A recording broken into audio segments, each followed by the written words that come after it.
In this video, Tim Topham shares some good tips to finding a good music teacher near you. Teaching is changing, but I think it's got a long way to go. So there are far more, I'd say, old school teachers than kind of modern progressive teachers out there. So I think one of the first things I'd do is jump on Google and find out if they've got a website.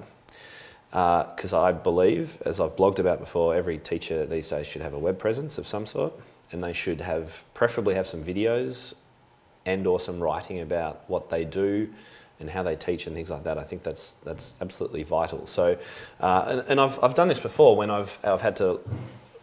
I moved house a few years back from another suburb, and I had to find a teacher for some of my students in that area. So I started Googling, and I found some people who, they're out there, they're performing musicians.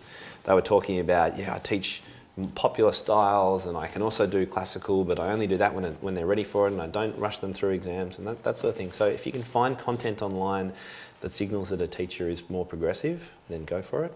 Otherwise, word of mouth is brilliant if you know anyone. Or if you know any teachers like yourself, email people like this and say, can you help me? I need a teacher and you're not in my area, so I can't use you. Or go on Skype, I guess, and do online lessons with the right person. But that doesn't necessarily work for 7-year-olds. But you teach mainly, teenagers. Mainly teenagers and adults myself, yeah. And the music teacher organisations are a pretty good source too. So each state in Australia has one, and in America too, for that matter, and they all have lists of the teachers who are qualified or members of their organisation, and so that's another place that you can start. But you've got to kind of try teachers too and see. Ultimately, whether the teacher's good or bad, it depends a little bit on whether the child connects with them. You can have the best teacher on paper, but your child might not like them a bit. So, that's another consideration.